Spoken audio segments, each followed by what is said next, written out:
오늘 이 시간에는 부활과 성도의 삶이라는 제목으로 오늘 본문의 말씀을 통해서 함께 은혜를 나누고자 합니다. 부활절 절기를 우리가 지난주에 이제 감사 예배로 드렸는데 오늘 여러분 어떤 마음으로 이 자리에 나오셨는지요? 이제 부활절 고난주간 특별 새벽 기도회가 있었고 그리고 부활절 감사 예배가 지난주에 드려졌는데 사실 불편하지 않았습니까? 특별 새벽 예배 못 나와서 불편했고 부활절 감사 예배를 드리는데 이것도 헌금을 얼마나 해야 될까라는 사실에 불편을 했고 뭐 좀 그런 생각을 할 것 같습니다. 근데 우리가 이 절기라는 게 단순히 그냥 뭐 교회에서 정한 절기로서 살아가는 것, 절기를 지키는 것, 마침 우리 생일 뭐 행사하듯이 뭐 그렇게 하는 것, 사실 절기라는 건 그건 아니거든요. 우리가 부활절이라는 걸 통해서 무엇을 배웠냐면 예수 그리스도께서 그 죽음을 이기고 다시 살아나셨다는 그 사실, 그로 말미암아서 우리가 또 그 예수를 통해서 믿고 하나님의 자녀되면 우리 역시 다시 부활할 것이다 라고 하시는 그 사실을 믿는 것, 이것을 가르치기 위해서 사실은 부활절이라는 절기를 우리는 지킵니다. 그래서 부활절이라는 절기를 통해서 예수님께서 우리를 위해서 행하셨던 그 놀라운 그 삶의 모습들을 우리가 생각하고, 그리고 그런 삶의 모습 속에서 우리가 과연 어떤 신앙으로 살아가야 되는가를 우리가 생각하며 또 다짐하며 결단하며 나아가는 것들이 바로 이러한 절기이죠. 특히 부활절이었습니다. 근데 부활절 절기라는 것을 사실 절기로서 딱 끝내버리고 나서 오늘부터는 전혀 그것과 상관없는 삶을 살아가지는 않은가 하는 그런 생각을 한번 해봅니다. 나는 예수를 믿는데, 예수의 죽으심을 통해서 나 또한 내 죄가 사해짐을 믿는데, 그리고 내가 그 부활을 믿음으로 말미암아 영원히 살 것을 믿는다라고 그렇게 고백을 하는데, 과연 그 부활이라는 것을 믿고 살아가는 내 인생이 지금 지난주에 드렸던 부활절과 무슨 상관이냐라고 하는 마음으로 살아간다면 우리는 진정한 신앙으로서 신앙생활을 한 것이 아니다라고 그렇게 말할 수 있습니다. 그래서 우리는 이런 질문을 한번 해봐야 돼요. 나는 부활을 믿는 사람처럼 살아가고 있느냐? 여러분, 나는 정말 부활을 믿는다라고 했을 때 그 부활을 믿는 사람처럼 내가 살아가고 있는가 하는 질문에 대해서 우리는 한번 우리 스스로에게 자문을 해야 됩니다. 왜 그러냐면 부활을 믿고 살아가는가라는 질문이 없으면 우리 삶에 있어서 내가 정말 신앙생활을 하고 있는지 아니면 하나의 그냥 동아리 활동처럼 그냥 취미생활로 내가 살아가고 있는지를 사실 분별할 수 없기 때문에 그렇다는 겁니다. 그래서 우리가 나는 참된 신앙으로 살아가고 있는가를 분별하기 위해서, 판단하기 위해서는 좀 나름대로의 어떤 체크리스트가 있어야겠죠. 그래서 뭐 많은 체크리스트가 필요한 건 아니고 제가 몇 가지만 한번 말씀을 드리겠습니다. 그냥 단순하게 그렇다 아니다라고 크게 대답할 필요는 없습니다. 그냥 혼자 대답하시면, 마음속으로만 대답하시면 됩니다. 첫 번째는 뭐냐 그러면 내가 삶의 자리에서 여전히 하나님과 아니면 세상 것 가운데서 내가 흔들리고 있느냐는 겁니다. 어떻습니까? 또 두 번째, 죄 앞에서 내가 쉽게 무너진다라는 거예요. 뭐 이건 저 같은 경우는 늘 넘어집니다. 앞에 뭔가 맛있는 것만 있으면, 오늘 아침에도 제가 혼났는데 왜 그렇게 허겁지겁 먹냐, 누가 뺏어 먹냐, 그릇에 따로 담아줬음에도 불구하고 제 거 막 탐욕이 아주 그냥 부릴 듯 일어나는 모습이죠. 자, 세 번째, 용서를 받았다고 하면서도 같은 자리에서 반복해서 넘어지는가? 여러분 어떻습니까? 또 네 번째, 누군가에게 복음을 전하기보다 그저 내 삶을 지키는 데만 집중할 때가 많은가? 마지막으로, 삶의 문제 앞에서는 기도보다는 내 방법을 먼저 붙들고 사는가? 여러분, 이 5가지 질문 속에서 여러분들이 스스로가 판단할 때 나는 몇 가지 정도 긍정적이고 몇 가지 정도 부정적입니까? 사실 이게 중요하지 않아요. 제가 이 평가를 한번 체크를 해보라는 이유는 뭐냐면, 여러분 이걸 통해서 내 신앙의 위치를 좀 알아야 됩니다. 사실 몇 개 정도 하면은 여러분 건강한 거고, 몇 개 이상 틀리면 여러분 건강하지 못한 겁니다. 신앙적 건강을 얘기하는 거예요. 신앙적으로 건강하지 못합니다. 이걸 얘기하는 게 아니에요. 제가 말씀드리는 건 뭐냐면 이처럼 우리는 자꾸 우리 스스로에게 질문을 하고 내가 그런 모습을 통해서 내가 신앙생활을 온전히 해나가고 있는가를 살펴볼 수 있어야 된다는 겁니다. 근데 여전히 우리의 삶은 어때요? 제가 이걸 준비하면서도 제 자신을 한번 체크해 봤더니만 여러분 참 뭐라고 말씀드려야 돼요? 미안하기도 하고 부끄럽기도 하더라고요. 그래서 제 성적은 공개하지 않기로 했습니다. 여러분도 공개하지 않아도 돼요. 근데 여러분 부끄러워할 필요도 미안해야 할 필요도 없습니다. 왜냐하면 가만히 저는 되게 고민했거든요. 이게 나만 그런가? 야, 나 목사가 돼갖고 이러면 안 되는데 뭐 그래도 참 4개 이상은 막 이렇게 뭐 해야 되는데 긍정적인 어떤 대답이 나와야 되는데 라고 생각을 했는데 여러분 오늘 말씀을 보면 오늘 본문의 내용들을 보면 예수님의 제자들도 우리와 똑같은 자리에 서 있더라고요. 그들의 삶의 모습도 여전히 뭐예요? 부족하고 연약하더라라는 겁니다. 그들은 예수님이 그동안 공생의 기간 동안 짧은 3년이라고 하지만 그들도 예수님의 역사를 눈으로 경험했지 않습니까? 그 예수님하고 먹고 자면서까지 예수님이 행하셨던 일들을 그는 여전히 엄청나게 많이 봤었을 거라는 얘기예요. 그럼에도 불구하고 그들은 눈으로 보았지만 여전히 뭐예요? 두려워했다는 겁니다. 그리고 여전히 어떻게 살아야 할지에 대해서 그들은 모조리 몰랐다는 거예요. 그래서 예수님이 부활하신 이후에 우리에게 가르치신 말씀이 있다는 겁니다. 무엇을 가르쳤냐나 어떻게 살아야 하는가를 가르쳐 주신 거예요. 그러니까 부활을 믿는 사람으로서 부활을 본 사람으로서 그런 성도로서의 삶이 어떻게 이어져야 되는지를 예수님은 오늘 말씀을 통해서 가르쳐주고 있다라는 겁니다. 그래서 여러분 부활은 단순히 하나의 절기로서 끝나는 것이 아니에요. 부활은요 우리에게 있어서 삶의 방향을 제시해 주는 겁니다.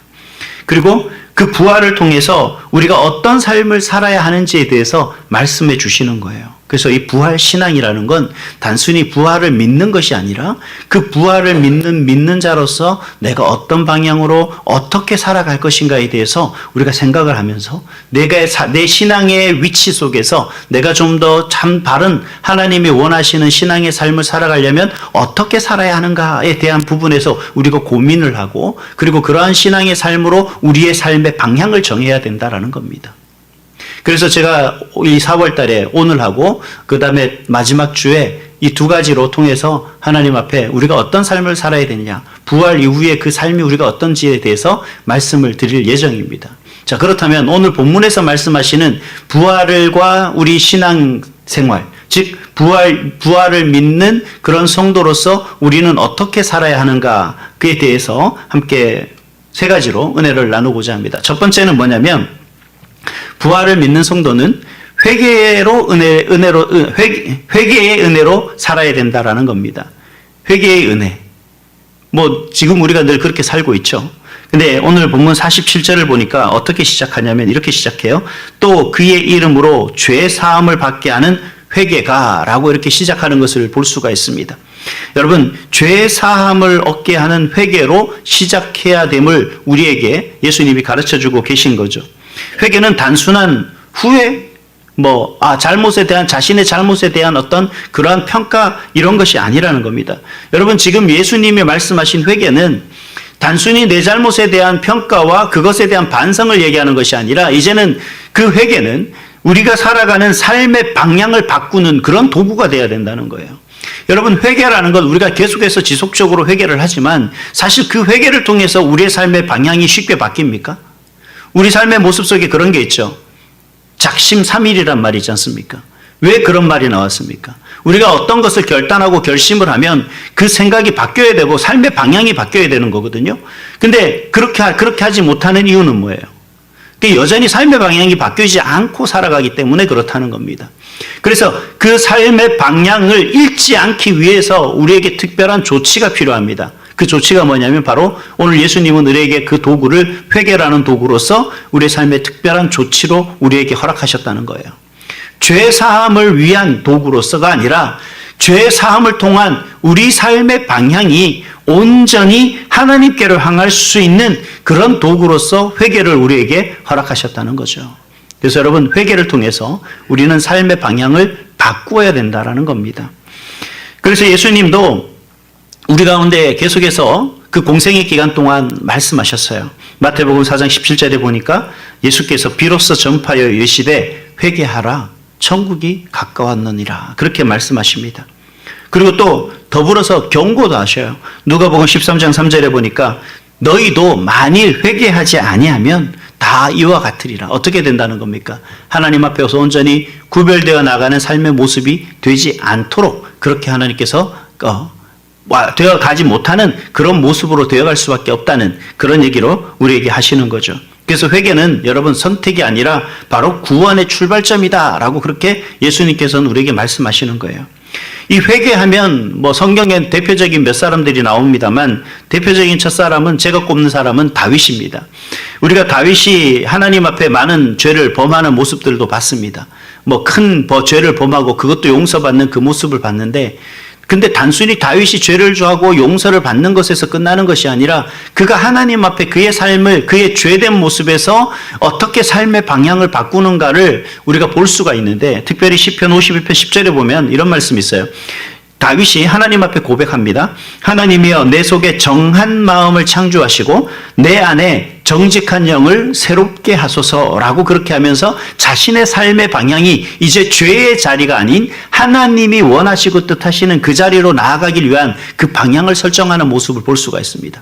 그런데 단순히 우리가 다윗이 대단하다라고 하는 이유는 그가 잘못을 인정하는 데서 멈추지 않고 그의 삶이 온전히 하나님께로 돌아가는 그 삶을 살았다는 거예요. 그의 삶의 방향이 완전히 바뀌었고 그런 삶으로서 그가 행동하는 것을 볼 수가 있습니다.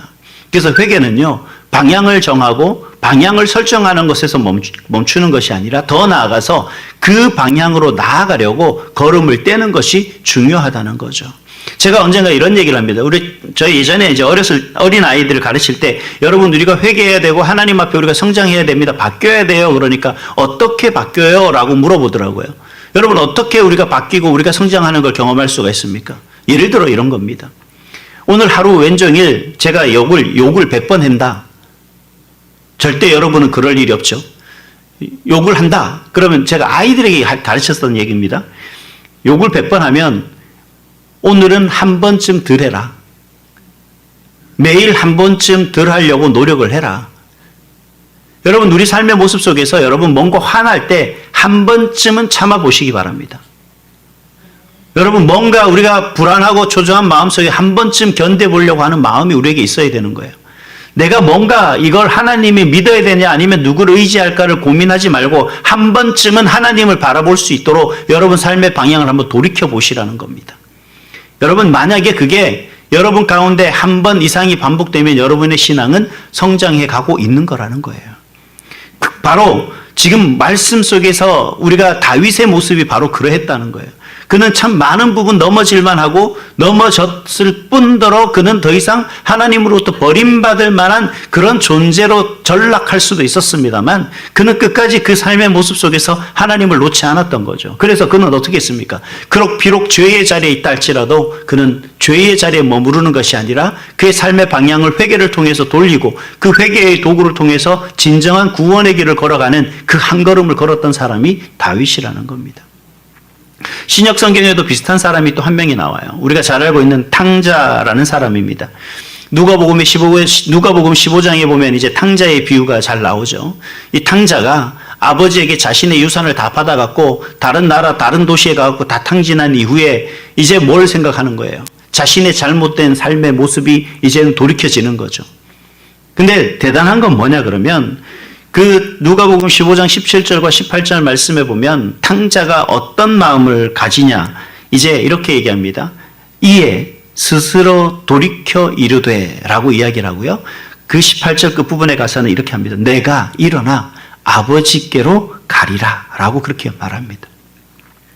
그리고 그 탕자의 이야기의 마지막엔 어떻게 결론 나죠? 그 탕자는 결국 아버지께로 돌아온 것으로 결론이 납니다. 여러분 회개는 이런 거예요. 여러분 삶의 모습 속에 우리가 살아가는 삶의 자리가 내가 지금 죄의 자리에 있다고 해서 우리가 낙심하고 좌절하는 것이 아니에요. 근데 사탄은 속삭입니다. 야 너는 하나님을 믿는다 그러면서 너 어떻게 죄의 자리에 있을 수 있어? 너 어떻게 이런 잘못을 저지를 수 있어? 너는 어떻게 그렇게 부인할 수가 있어? 야, 너는 마음에 양심에 분명히 찔렸음에도 불구하고 너는 하나님이 원하시는 것이 아닌 너가 하고 싶은 걸 선택할 수가 있어. 이렇게 그러면 믿는 사람이 아니야 라고 사탄이 그렇게 이야기를 할지 몰라요. 여러분, 그런 사탄의 소리에 귀 기울이지 마십시오. 하나님의 자녀됨의 권세는 그 어떤 것으로 끊어질 수가 없습니다. 여러분, 그 자리에, 죄의 자리에 여러분이 속해 있는다 할지라도 회개는 바로 여러분의 삶의 자리를 하나님의 자녀됨의 자리로 돌이킬 수 있는 우리에게 주신 특별한 은혜라는 겁니다. 그게 바로 회개라는 도구예요. 여러분, 그 회개를 통해서 언제나 하나님 자녀됨의 권세의 자리를 향할 수 있도록, 그리고 그 하나님을 바라보며 믿고 나갈 수 있는 그런 여러분이 될 수 있기를 간절히 소망합니다. 여러분, 회개를 잊지 마시고 늘 회개하며 살아가는 그런 저와 여러분이 될 수 있기를 주님의 이름으로 축복합니다. 두 번째로, 부활을 믿는 성도는 어떤 삶을 살아야 되냐? 증인된 삶을 살아야 합니다. 본문의 48절에 보면 너희는 이 모든 일의 증인이다 라고 그렇게 말하는 것을 볼 수가 있습니다. 여러분, 증인은 단순히 아는 사람이 아니에요. 내가 보고 듣고 경험한 사람을 이야기하는 것이 아니라 그 모든 것을 경험을 통해서 살아가는 사람이 바로 증인입니다.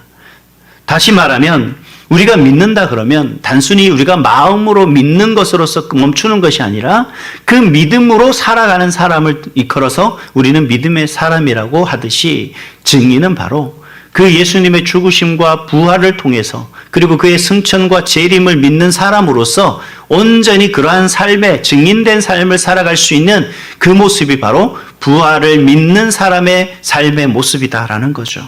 그래서 예수님께서는 마태복음 5장 16절에 이렇게 말씀하세요. 이같이 너희 빛을 사람 앞에 비추게 하여 그들로 너희 착한 행실을 보고 하늘에 계신 아버지께 영광을 돌리게 하라 라고 그렇게 얘기합니다. 여러분, 우리가 증인된 삶을 사는 게 꼭 나가서 어리 전도지 들고 뭐 주보 들고 뭘 들고 가서 막 복음을 전하는 것으로서 우리가 살아가는, 그게 막 일반적인 아주 하나의 그냥 전도다라고 이야기를 하는데, 근본적인 전도는 뭐냐 그러면 우리의 삶이, 그리고 우리의 삶에서 나타난 증인된 삶이에요. 부활을 믿는 사람으로서 어떻게 살아가느냐, 그 살아가는 삶의 형태를 통해서 뭐가 나타나냐면 하나님께 영광을 돌리도록 할 수 있는 겁니다. 내가 바로 전도지가 되는 거고요. 내가 바로 전도 용품이 되는 거예요.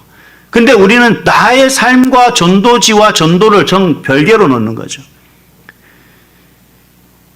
여러분, 그래서 예수님이 뭐라고 하냐면 너희 착한 행실을 보고 믿지 않는 사람들이 너희 행실을 통해 하나님의 살아계심을 경험하도록 그렇게 살아가는 것이다 라고 그렇게 말씀하고 계시는 거예요. 여러분, 그 대표적인 사람이 누구냐면 베드로였습니다. 우리가 베드로가 어떤 사람입니까? 베드로는 예수님이 십자가에 붙잡혀 가셨을 때, 십자가에 달려 돌아가시기 전에 이미 예수님을 무려 3번이나 부인했던 사람 아니겠습니까? 근데 예수님을 3번이나 부인했던 그 베드로가 예수님의 부활 이후에는 완전히 달라졌어요. 그래서 사도행전 4장 20절에 그가 뭐라고 얘기하냐면 이렇게 얘기합니다. 우리는 보고 들은 것을 말하지 아니할 수 없다. 아니, 자기가 그렇게 3번이나 부인했음에도 불구하고 내가 보고 들은 것을 나는 말하지 않을 수가 없다라고 그렇게 고백하고 있는 모습입니다. 또 한 사람이 스데반이에요. 대표적인 사람이. 사도행전 7장에 보면 우리가 스데반의 그 모습을 보게 되는데, 스데반을 보면 그 스데반은 돌에 맞는 그 죽는 순간까지도 그가 얼마나 하나님을 믿는 사람인가 보여줍니다. 즉 그 순간까지도 기도하는 모습으로 죽어갔죠. 사도행전 7장 59절에서 60절, 주 예수여 내 영혼을 받으시옵소서 하고 마지막에 주여 이 죄를 그들에게 돌리지 마옵소서라고 합니다. 자신을 향해 돌을 던지던 그들에게 죄를 돌리지 말아달라고 그렇게 기도하는 그 스데반의 모습을 우리는 보게 되는 거죠. 여러분, 돌을 던지던 사람이 그 스데반을 향해 보고 우리가 어떻게 생각할까요? 여러분, 예수님을 3번이나 부인했던 그가 이제 와서 내가 보고 들은 것을 내가 말하지 않고서는 견딜 수가 없다라고 그렇게 고백하며 예수가 그리스도 되심을 전했던 그 베드로를 보고, 그 베드로의 모든 삶을 알았던 사람들은 그들을 보고 어떤 마음이 들었겠냐는 겁니다. 여러분, 우리는 항상 그런 얘기를 합니다. 많은 사람들이 변화를 얘기하고 성장을 얘기하고 뭔가 변화된 사람을 통해서 우리가 도전받고 살아가는 모습을 이야기하죠. 여러분, 우리가 지금까지 저도 많은 그 간증하시는 분들을 모셔오고 간증을 듣게 합니다. 근데 간증을 듣고 나서 들을 때뿐인 거예요. 들을 때는 그의 삶의 속에서 하나님이 어떻게 역사하시는지, 그 삶의 역사 속에서 내가 어떤 삶을 살아가고 있는지, 내가 살아야 할지 나름대로 뭔가 그림도 그려지고 결단도 하게 되고 결심도 하게 됩니다. 그러나 그 듣고 그리고 나서 얼마 지나지 않아 이미 다 잊혀져 가고 있는 거죠. 여러분 모두 이 자리에서 내가 과연 어떤 삶을 살아야 될까를 고민하고 나름대로 결심하고 결단하며 나아갈 때 과연 이게 여러분 삶에 며칠간 지속될 수 있을까? 여러분 사실 저는 궁금합니다.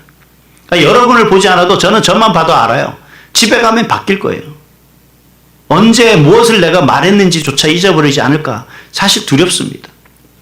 근데 여러분, 우리가 부활의 그 증인으로서 살아가기 위해서 정말 믿는 사람으로서 살아간다면 여러분 너무 그렇게 큰 걸 뭔가 변화되고 당장 큰 게 바뀐다는 건 그럴 필요는 없습니다. 여러분, 먼저 가정에서는요, 간단하게 여러분 말투 하나만 좀 바꿔보시면 좋겠습니다. 그게 잘 안 바뀌어요. 어떤 사람은 제가 이렇게 얘기하면 저보고 싸운다고 왜 이렇게 화가 나 있냐 이렇게 얘기를 해요. 제가 그 강원도 사람이긴 합니다만 이 강원도도 이게 길잖아요.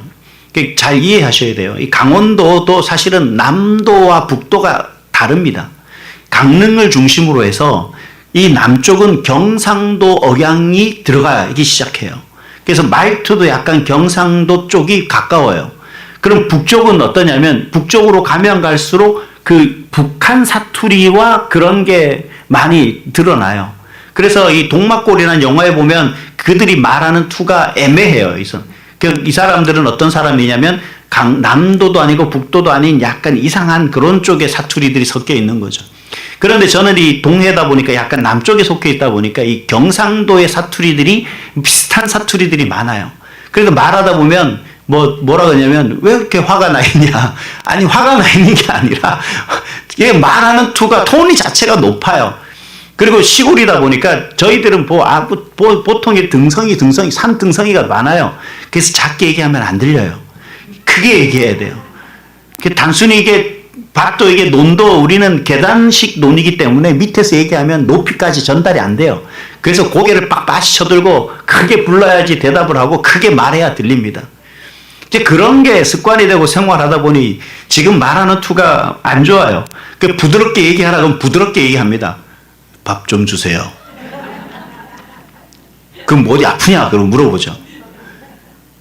근데 사실 여러분, 이 작은 거지만 뭔가 좀 부드럽고, 부드럽게 잘 안 돼요, 저는. 그래서 뭘 하냐 그러면 감사하다만 말했습니다. 뭐 주면 감사합니다, 잘 먹겠습니다. 아니면 감사합니다, 고맙습니다. 이 말을 제가 참 많이 쓰려고 노력을 합니다.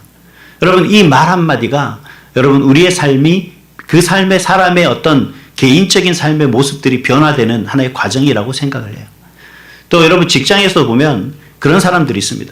제가 같이 사역을 할 때도 제가 부목사로 사역할 때도 많은 그 부목사님들, 전도사님들이 있잖아요. 이렇게 있다 보면 뭔가 일을 좀 시키면 투덜투덜거리는 사람들이 많아요. 뭔가 불만이 많아요. 불평도 많고. 왜 그런지 모르겠어요. 그래서 가만히 보니까 저도 그렇더라고요. 근데 사람이 그런 거잖아요. 근데 내가 꼭 이걸 불평 가지고 할까 불만 가지고 할까 뭐 이런 생각하면 너무 힘들더라고요. 그래서 저는 뭘 할 때 예를 들어서 뭐 무거운 걸 던다거나 청소를 할 때 청소한다 생각을 절대 안 합니다. 그럼 뭘 한다냐면 운동한다 생각을 하는 거예요. 그리고 뭘 하면 운동한다 생각하고 움직이면 하나도 힘이 들지 않고 운동한다는 생각으로 하는 거죠. 그러면 그 일이 그냥 즐겁고 재밌어요. 그냥 감사하고 기쁜 거죠. 여러분 직장에서도 마찬가지입니다. 이걸 내가 뭔가 하는 게 아니라 뭔가 좀 여러분들 불평과 불만보다는 나름대로 정직과 책임을 가지고 일하신다면 여러분 직장에서도 많은 사람들에게 인정받을 거라 믿습니다. 또 교회에서도 마찬가지죠. 뭐 이렇게 볼 때 정말 나름대로 그 사람을 가지고 이렇게 사랑으로 섬기려고 하는 그 마음이 본다면 진짜 그 사람의 모습을 정말 변함없이 하나님 앞에 감사로 드릴 수 있어요. 제가 참 요즘 우리 교회 와서 감동 복게 처음 본 분이 계십니다. 누구라고 말씀은 안 하시겠는데, 안 드리겠는데, 또 쑥스러워 할 수도 있고, 여러분들 괜히 또 시기 질투할까봐.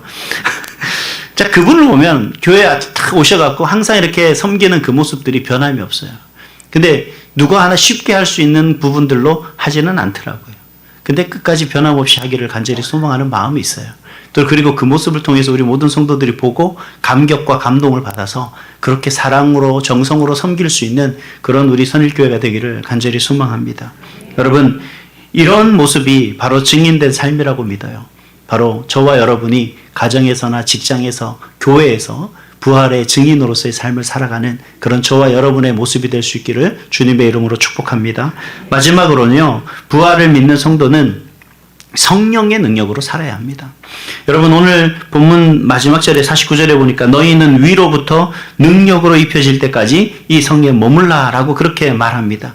이 말씀은 바로 우리에게 필요한 것이 무엇이냐라는 거예요. 예수님께서는 우리에게 이 땅을 살아가는 우리의 성도로서의 우리에게 필요한 것이 다름 아니라 바로 뭐예요? 성령의 능력이다라는 것을 우리에게 말씀하고 계시는 거죠. 여러분, 예수님은 제자들에게 열심히 살으라, 최선을 다해라 이렇게 말하진 않습니다. 대신 뭐라고 이야기하냐? 성령의 능력을 입으라 라고 그렇게 말하는 거죠. 성령으로 살아가라. 그래서 너희가 술에 취하지 말고 성령에 취하라 라고 그렇게 우리에게 바울을 가르치고 우리에게 권면하고 있는 것도 또한 우리가 볼 수가 있습니다. 왜냐하면 우리의 힘으로는 이 세상을 살아가는 게 많이 힘들기 때문에 그렇다는 겁니다. 그래서 예수님도 요한복음 15장 5절에 보면 나는 포도나무요 너희는 가지라. 그가 내 안에 내가 그 안에 거하면 사람이 열매를 많이 맺나니 나를 떠나서는 너희는 아무것도 할 수 없음이라 라고 그렇게 말씀하시는 것을 볼 수 있습니다. 여러분, 성령 안에서 살아가는 것이 바로 우리 삶의 능력이 되는 줄 믿습니다. 우리가 하나님 안에 거하는 것이 바로 성령의 능력을 힘입어 살아가는 그런 삶이라는 것을 우리에게 말씀하고 있는 거죠. 여러분, 사실 이 성령의 능력이 우리 가운데 그 능력이 임했을 때 나타나는 어떤 것들을 우리는 가끔씩 좀 다른 생각으로 할 때가 있습니다만, 우리가 베드로라는 사람을 한번 놓고 본다면 그가 우리가 계속해서 앞에서도 한번 이야기했지만 그가 예수님을 부인하며 살아갔던 그 삶의 모습 속에서 그가 그러니까 성령의 능력을 입은 그런 사도로서 변화됐을 때 그가 어떤 놀라운 일을 경험하게 됩니까? 오순절 이후에 사도행전 2장 36절에 보니까 담대하게 그는 선포합니다. 너희가 십자가에 못 박은 이 예수를 하나님이 주와 그리스도가 되게 하셨느니라 라고 그렇게 선포하는 것을 볼 수가 있습니다. 자신이 죽음 앞에서 두려워 떨던 그가, 자신이 예수님과 엮이는 것이 두려워했던 그가, 자신이 그 예수님과 함께 하기를 거부했던 그가 이제는 그 많은 사람들 앞에 뭐라고 얘기하냐면 너희가 예수님을 십자가에 못 박지 않았느냐, 너희가 예수를 죽였다라고 그렇게 선포하고 있는 그 모습을 볼 수가 있습니다. 어떻게 이렇게 가능할까요? 바로 성령이 그에게 임했기 때문에 그렇다는 겁니다. 이것은 바울이 가진 능력이 아니라 성령의 능력이 이 일을 가능하게 했다라는 것을 우리에게 말씀해 주시고 계신 겁니다. 또 바울 역시도 우리에게 뭐라고 고백하냐면 고린도후서 12장 10절에 이야기하기를 내가 약할 그때에 강함이다 라고 그렇게 이야기를 합니다. 다시 말하면 내가 가지고 있는 힘 자체가 내가 강하고 담대한 것, 센 게 아니다. 나는 정말 보잘것없이 연약할 뿐이다. 그러나 나를 강하게 한 그때는 바로 하나님의 은혜로 말미암은 성령의 능력을 내가 힘입었을 때 내가 강하게 됐었다라고 그렇게 이야기를 하고 있는 거죠. 약할 때 강함 주시는 하나님, 내가 연약할 때 내가 어떻게 할지를 몰라 주저하고 낙심하고 좌절하고 있을 때 나를 일으켜 세우시고 이끄시는 그 하나님이 바로 성령의 능력으로 말미암아 우리를 굳건히 서게 하신다라는 것을 사도 바울은 우리에게 이야기하고 있는 겁니다. 그래서 로마서 기자도 6장 14절에 이렇게 말합니다. 죄가 너희를 주장하지 못하리니 이는 너희가 법 아래 있지 아니하고 은혜 아래 있습니다 라고 그렇게 얘기합니다. 우리 삶의 모습 속에서 우리가 왜 죄 아래 살아가야 되느냐? 아니, 죄 아래 살아갈 수밖에 없는 이유는 뭐냐면 하나님이 주시는 은혜, 즉 성령의 능력을 입지 못하고 살아가기 때문에 우리는 여전히 죄 안에 있다라는 겁니다. 제가 존 오웬이라는 사람을 뭐 예전에는 좀 동경하고 좋아했습니다. 이 존 오웬 목사님이 쓴 책이 아주 오래된 책인데 이 죄와 유혹이라는 책이 있어요. 이 죄와 유혹이라는 책은 죄와 성령에 대해서 이야기를 하는 건데 우리가 하나님의 은혜로 살아가는 것, 이 모든 걸 통틀어서 성령이라고 하죠. 하나님의 은혜를 충만하고 내가 성령으로 충만한 것을 사실 따로 설명할 필요가 없습니다. 자, 우리 살아가는 삶의 모습 속에서 우리 마음이 이와 같은 물컵이라고 한다면 내 마음에 죄가 가득 차면 그 속에 성령이 어떻게 되겠습니까? 들어갈 자리가 없게 되는 거죠. 근데 이 성령이 대신 우리 가운데 물컵으로 꽉 채워져 있으면 어떻게 돼요? 죄는 그 성령에 밀려서 이 죄라는 것이 사라지지 않고 그 밑바닥에서 꿈틀거리지 못하고 죄의 은혜로 꽉 닫히게 되는 겁니다. 그런데 우리가 이러한 성령의 충만함대로 살아가지 못하고 성령의 능력으로 살아가지 못하는 순간 어떻게 돼요? 죄가 꿈틀거리면서 그 성령을 다시 밀어내는 게 되는 거죠. 그리고 성령이 그릇 밖으로 벗어나면 죄가 우리 가운데 채워질 수밖에 없게 된다는 거예요. 그래서 존 오웬이 그런 얘기를 해요. 우리 가운데 살아갈 때 성령의 은혜를 입어야 된다. 우리의 삶은 성령의 능력으로 살아가야 된다.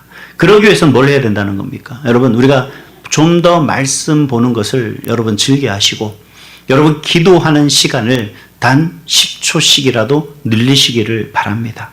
그래야만 우리가 성령께 붙들림 속에서 성령의 능력으로 살아갈 수가 있습니다.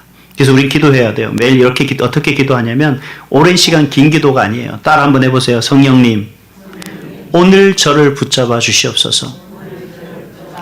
예, 이 기도만으로도 여러분 시작의 기도가 조금 더 부족함이 없습니다.